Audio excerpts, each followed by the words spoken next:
Rentable, pas rentable. Aujourd'hui, on se balade sur le Bon Coin du côté de Rennes avec un immeuble que j'ai trouvé, 9 pièces, 153 mètres carrés. Et on va regarder tout de suite si c'est une bonne affaire ou pas pour des investisseurs immobiliers. Il y a 4 appartements à l'intérieur, un de 38 mètres carrés, un de 34, un de 30 et un de 70 mètres carrés. Loué actuellement à 2320 euros à l'année.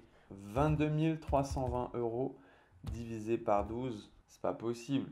Ça fait du 1860 euros par mois. Déjà là, on est mal barré parce que si je ne change pas les loyers, franchement, ça va rien nous rapporter. Mais bref, donc on regarde un petit peu l'état de l'immeuble. L'immeuble, il est pas mal, hein. On regarde sur les photos, les menuiseries, elles ont l'air d'être assez récentes. On voit pas grand-chose, mais on voit un petit peu. C'est pas des vieux trucs qui datent des années 70. Les plafonds sont ok.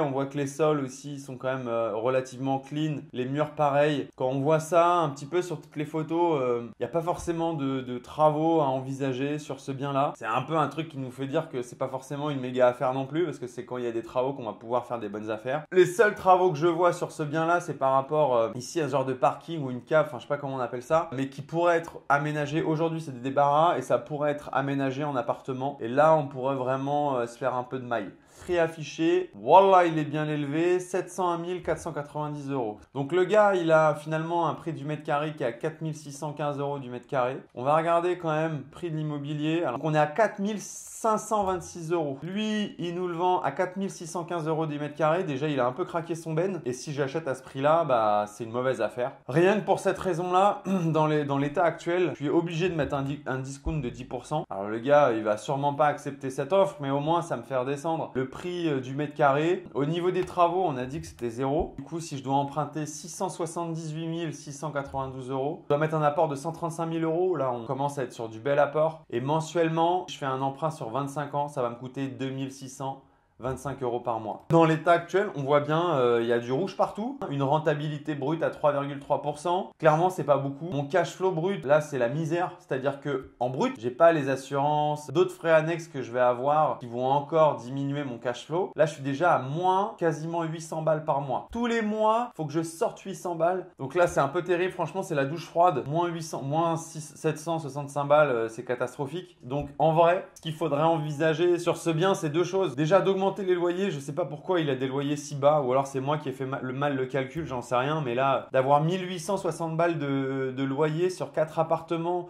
dans le centre de Rennes, le mec, c'est un samaritain en fait, donc ce sera augmenter les loyers, mais ça c'est pareil, c'est une galère. Ou alors de rajouter des locataires, on a vu par rapport à ce qui n'était pas exploité à l'arrière de l'immeuble. Après, est-ce qu'on arrivera à faire 1 à 2 appartements là-dedans? Pas sûr, ça va nous coûter beaucoup d'argent. Je suis même pas sûr que ça compense les faibles loyers que je touche déjà. Donc, immeuble carrément pas rentable, moi j'achète pas du tout. Si vous voyez une autre stratégie intéressante vis-à-vis de cet immeuble, n'hésitez pas à l'écrire en commentaire. D'ici la prochaine fois les amigos, je vous dis ciao.